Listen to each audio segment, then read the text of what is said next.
Hi guys, and welcome to Reality with Tea. I'm still in the hotel room, so I wasn't able to get my free tea yet, but I'm trying to take advantage of this pretty good lighting because remember, I don't have a camera yet. I'm still using my computer camera, okay? So bear with me. So let me get into Angela and Mike. So this Sunday, again, I'm gonna keep the word disgusted in the back of my head because I'm disgusted by this couple too. So let's see. I feel like Okay, we started out with the continuation of the conversation right after Angela walked out on Michael's aunt when she's talking about submission and everything like that. And then I was just thinking, like, maybe this conversation really isn't. Everybody keeps talking about women submit to the wife, the whole thing. I honestly don't think that these folks care that much what happens in his relationship. I think that they notice that she does not respect him at all, and they're trying to bring to his attention that she's never going to submit to you, in other words, respect you the way that you should be respected. And the aunt was able to see that she doesn't respect you, the whole thing. So he's reassuring her, the aunt, I can handle her, right?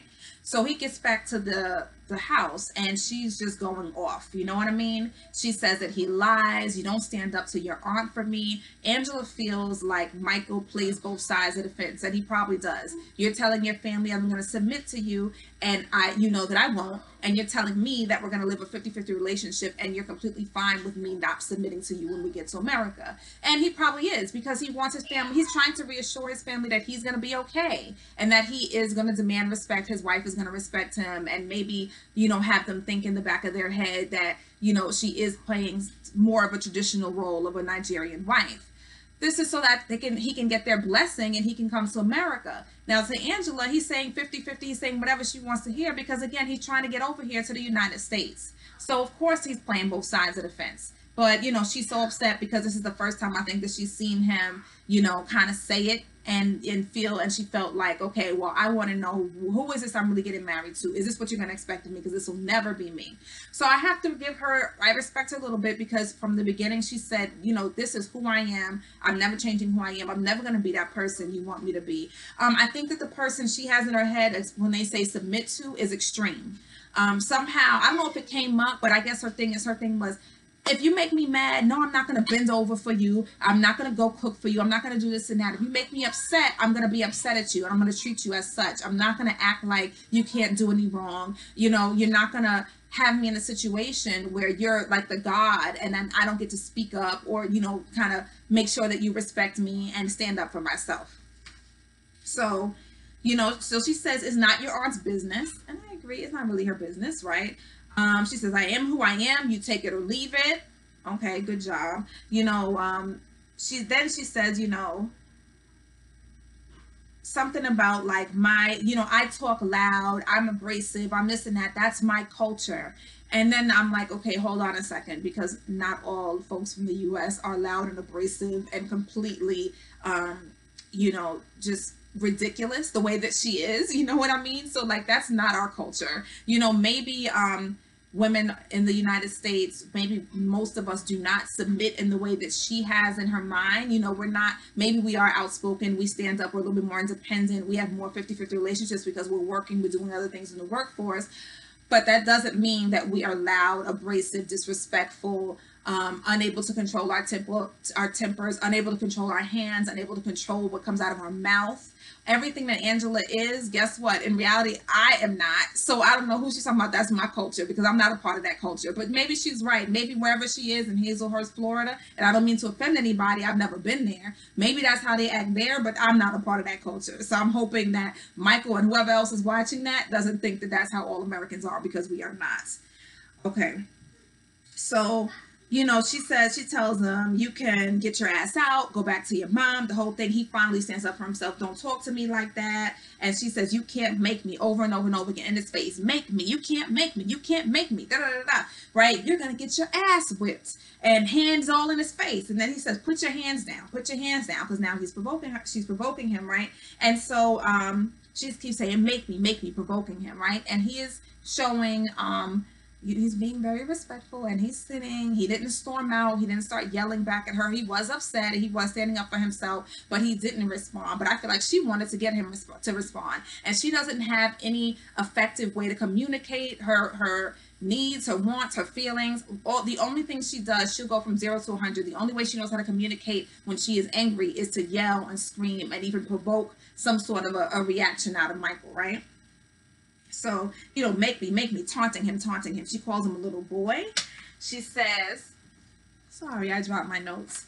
She says, I'm not going to degrade myself. I'm sick of hearing about the fucking culture. So, disrespectful. She called him a little boy. I think at some point she called him a bitch. She's not going to degrade herself. To me, the way that you're acting and behaving on camera is degrading to yourself. And I don't think that you're respecting yourself. I don't think anybody watching would respect you after the way that you portrayed yourself on this TV show. And guess what? That culture, that's the culture that you're marrying into, whether he's in the United States or not. That is his culture. How can you say you love this man, this whole man, and then just say, I don't want anything to do with your culture? I think that she thinks he's going to get off that plane and turn into whatever she has in her mind is an American culture man, and that's going to be it. You're leaving Nigeria, leave that culture behind, and that's not what's going to happen. You're going to get a rude wake-up call, and guess what? You don't love him, because if you loved him, you would accept all that he is, and that includes his culture. Now you're talking about having a baby. If you guys were to have a baby together, would you teach the baby his culture? Would you allow him to teach his child Yoruba, to eat the foods of the Nigerian culture, to see the family, those type of things? Those are things I don't even think she's talked about anything. They're just talking about a baby. Nobody's thinking like, what are you going to do with this baby when he gets here?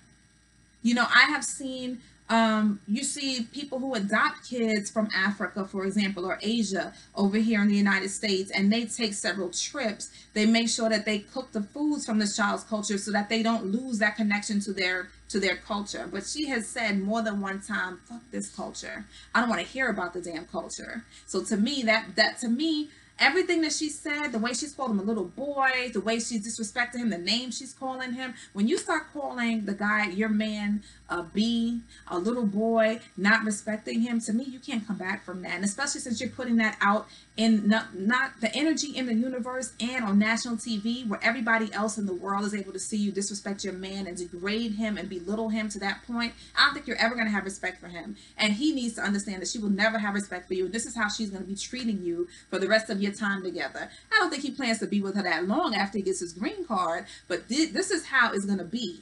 If it's that way now, and if she has stooped so low as to be able to see you as a little boy and a bee and this and that, guess what? That's the way it's going to be over here. As she told you that, she's been telling you that over and over and over again, right? So of course he apologizes. He begs. Oh, come on. I'm so sorry. But the whole thing, she makes him sleep on the couch, right? She says the wedding is off as usual. She says, at one point she said, you're not God over here. I don't know what you men think. What makes you men think that you're God? I'm not going to bow down to any of you. And this whole thing, the only God is Jesus that I'm going to bow down to. Michael at the end says, I just want a peaceful, successful marriage. And I'm thinking, your marriage isn't going to be peaceful dealing with her. What about since you guys started dating was peaceful since you met her? Absolutely nothing. So he also says, I think she's misunderstanding submissive, and I already discussed that. I think there is a misunderstanding about when they're saying submissive. I think that what she thinks is very extreme. I think that they have two different meanings of it. And to him, he's saying is that we respect each other. And I think that people keep bringing it up to her because they know that she doesn't respect him. So in the morning, basically she says, they're not in our relationship. This is what he says in the morning. They're not in our relationship. You've known me for 3 years. You know how it's going to be. I'm just saying that to get their blessing. That's pretty much what he says, paraphrasing, right?